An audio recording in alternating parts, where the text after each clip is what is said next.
I never thought my family would turn against me, but as I stood in that fancy boardroom, staring at my Uncle James's angry, red face, I realized family doesn't always have your back. You have no right to be here, Alexandra, Uncle James shouted, his voice booming in the quiet room. Security, get my niece out of here. The two security guards looked uncomfortable. They'd known me since I was a kid running around this office. Before they could act, I raised my hand. Actually, as a major shareholder of Blackwell Enterprises, I have every right to be here, I said, trying to keep my voice steady even though my heart was racing, especially since we're talking about the missing $4.7 million from our accounts. Let me explain. I'm Alexandra Blackwell. 3 months ago, I was the Chief Financial Officer, CFO, of Blackwell Enterprises, the company my grandfather built from nothing into a $200 million business. After my dad died unexpectedly last year, I stepped up to help run the family business with my uncle, who became CEO, but what I found in the financial records kept me up at night. Growing up, I knew the family business was important. My grandfather, Richard Blackwell, started it all in 1965 with one truck and a dream. By the time I was born, Blackwell Enterprises had built half the city. My earliest memories are of sitting on my dad's lap in his office, looking at blueprints. Remember, Alex, my dad would say kindly but seriously, this company isn't just about buildings, it's about trust. People trust us with their dreams. I took that lesson to heart. After getting my MBA, I joined the company and worked my way up through every department, just like my dad wanted. You earn respect by knowing this business inside and out, he always said. By age 30, I was the youngest CFO the company ever had, working right beside my dad, who had taken over as CEO after my grandpa retired. We made a good team. Dad was the big picture guy, everyone loved him. I was the one keeping track of the money, making sure we grew steadily. Then the accident happened. Dad went to inspect one of our construction sites, just like he did every month, but something went wrong, and the scaffolding collapsed. They said it was an accident, but it left Blackwell Enterprises without its heart and soul. At the funeral, Uncle James put his arm around me. Don't worry, Alex, we'll get through this together. I believed him. Why wouldn't I? He was my dad's brother, my godfather, the man who taught me to ride a bike and brought me ice cream when I was sick. I trusted him completely. 2 weeks after the funeral, the board made Uncle James the CEO. It made sense. He had been the Chief Operating Officer, COO, for years. I stayed on as CFO, trying to keep things steady during such a hard time. I threw myself into work, wanting to keep my dad's dream alive. Uncle James seemed just as committed, working late and making big business plans. But during one of my financial reviews, I found something strange. Payments to a company called Oceanic Consulting Group, 5 transfers over 3 months, adding up to $4.7 million. What's Oceanic Consulting? I asked in a meeting. Uncle James didn't even look up. New consultants. They're helping us expand into the Asian market. I don't remember approving that expense, I said. He smiled, but his eyes stayed cold. The board approved it while you were taking care of your mom. We didn't want to bother you. It seemed reasonable. I had spent a week with my mom, who was having a hard time after Dad died, but something still felt wrong. I asked Diane, our corporate secretary, for the meeting notes. What meeting? She replied, looking confused. That night, I dug through the records. I found out Oceanic Consulting Group was created only 3 months ago, with an address in the Cayman Islands, and its only director, JB Holdings. James Blackwell Holdings. My uncle was stealing from our company. I spent the next week collecting evidence, carefully recording every shady transaction. It wasn't just the payments to Oceanic. There were other things: inflated project costs, fake subcontractors, properties bought at low prices and sold for big profits to shell companies. Altogether, nearly $12 million had been taken from Blackwell Enterprises since my dad's death. The night before I planned to show my findings to the board, Patricia Winters, the board chairperson and my dad's oldest friend, called me. Alexandra, I need to see you in my office tomorrow at 8 a.m. It's urgent. Why, Patty? I asked, feeling nervous. It's better if we talk in person. When I arrived the next morning, the whole executive committee was there. Uncle James sat next to Patricia, looking serious but smug. Alexandra, Patricia said formally, we have serious concerns about financial issues under your management as CFO. I felt like someone had punched me. What? She slid a folder toward me. These documents show evidence of financial misconduct, possibly embezzlement. My hands shook as I opened the folder. The documents were altered to make it look like I was the one stealing from the company. This is impossible, I said. These records have been faked. We had 2 independent auditors review them. Another board member said, "It looks pretty convincing, Alexandra." I glanced at my uncle. He looked at me with a disappointed expression so perfect it had to be rehearsed. "James is behind this," I said, my voice shaking. "He's been stealing from the company for months. I have proof." "Alex," Uncle James interrupted, sounding gentle, "we're all struggling after your father's death, but accusing me to cover your own mistakes? That's low." "Due to these accusations," Patricia said, "the board has voted to suspend you until a full investigation is done. You need to hand over all your company devices before you leave."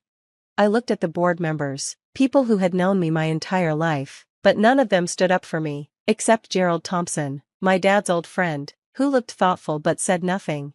I stood up, feeling like I'd lost everything. "You're making a terrible mistake." As I walked away, Uncle James caught up with me at the elevator. "You should have stayed focused on the numbers and left the big decisions to me," he whispered. "Your father always knew you weren't cut out for real leadership." The elevator doors opened, and I stepped inside, his cruel words echoing in my mind. "Enjoy your early retirement." As the elevator doors closed, my uncle's mocking words echoed in my mind. The next 3 months were the worst of my life. The investigation dragged on, controlled by my uncle to keep me away from the company. The board froze my shares, so I couldn't vote or sell them. My reputation was ruined. No one wanted to hire a CFO accused of stealing money.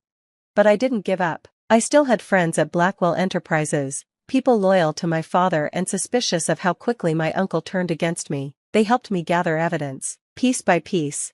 I also reached out to Gerald Thompson, the one board member who seemed to doubt my guilt. We met at his fishing cabin, far from prying eyes. "I always thought something was strange about your father's accident," Gerald said, watching the sunset over the lake. "The safety systems at that site were top-notch. Your dad made sure of it." A chill ran down my spine. "You think it wasn't an accident?" Gerald sighed. "I don't know, but your uncle took control so quickly, like he was ready for it." "Help me, Gerald," I said. "Help me get back into that boardroom." 3 months later, I stood before the Blackwell Enterprises board, uninvited but determined, with Gerald by my side and a flash drive full of evidence in my hand. "The quarterly shareholders meeting is public," Gerald reminded the security guards who tried to stop me. "Ms. Blackwell is still a major shareholder." Facing my uncle's furious gaze, I felt strangely calm. "I have proof," I said, holding up the flash drive, "proof that not only clears my name but also shows where the missing $4.7 million went, and the other $7.3 million that disappeared after that." Uncle James laughed, but I could see the fear in his eyes. "This is ridiculous. The board has already seen the evidence against you. They saw what you wanted them to see," I said. "Fake documents, manipulated records, but they haven't seen this." Gerald plugged the flash drive into the projector. On the screen appeared banking records, ownership documents, and property transfers, all neatly organized. "Oceanic Consulting Group," I explained, "is owned by JB Holdings, which is controlled by James Blackwell. The $4.7 million went straight into his personal accounts." The boardroom erupted. Uncle James yelled over the noise, his face red with rage. "This is slander. She made all of this up." Patricia Winters, the board's chairperson, banged her gavel. "Order, we need order." When the room quieted, she turned to me. "Alexandra, these are serious claims. How can we verify this?" I smiled for the first time in months. I expected that question. That's why I invited forensic accountants who were waiting outside with a court order to access Blackwell's systems. Uncle James lunged at me, but the security guards held him back. "You'll regret this," he spat, echoing the words I'd said to him months ago. "I don't think I will," I replied calmly. For the next 4 hours, the accountants worked while the board waited, and my uncle sat in furious silence. When the lead accountant returned, her expression was grim. "Ms. Blackwell's allegations are confirmed. The funds were transferred to entities controlled by Mr. James Blackwell." The boardroom fell silent. "There's more," the accountant continued. "We also found proof that Mr. Blackwell falsified safety inspection reports at several construction sites, including the one where Robert Blackwell died." The room went dead quiet. The truth hit me like a punch. Patricia's voice shook. Are you saying? Yes, the accountant said. There's enough evidence for a criminal investigation into both financial crimes and possible negligent homicide. Uncle James jumped up and ran for the door but was caught by two detectives who had arrived after the accountants called them. As they led him away in handcuffs, he looked at me one last time, his eyes filled with pure hatred. It would have terrified me before. Now, I just felt sorry for him. The board needs to hold an emergency meeting, Patricia said, her voice steadier now. Alexandra, please wait outside. I left the room, exhausted but victorious. Gerald joined me in the hallway. Your father would be proud, he said, patting my shoulder. You fought for the truth, just like he always did. An hour later, Patricia came out of the boardroom. The board has voted to reinstate you, Alexandra, not as CFO, but as acting CEO, effective immediately. We have a lot of work to do to fix the damage and restore your reputation. We're truly sorry for what happened. I thought about walking away, but then I remembered all the employees who depended on Blackwell Enterprises, all the projects my father cared about, and the legacy my grandfather built. I accept, I said, but on one condition. What is it? We create the Robert Blackwell Memorial Fund for construction safety, and we fund it with every penny my uncle stole. Patricia's eyes filled with tears. Consider it done. The following months were tough. The company's reputation took a hit when the scandal went public. Several projects were delayed for safety reviews, and my uncle's legal battles exposed even more corruption. But we survived. More than that, we became stronger, more transparent, and more committed to the values my father and grandfather built the company on. A year later, I stood on a podium at the grand opening of Blackwell Plaza, my father's dream project. Some tried to destroy our legacy, I told the crowd, but they learned the hard way that a foundation built on lies will always collapse. Later, sitting in my father's old office, I looked out over the city skyline and whispered, "We did it, Dad. The company is safe, and so is your legacy." Deep down, I felt his pride, his love, and the strength he had passed on to me.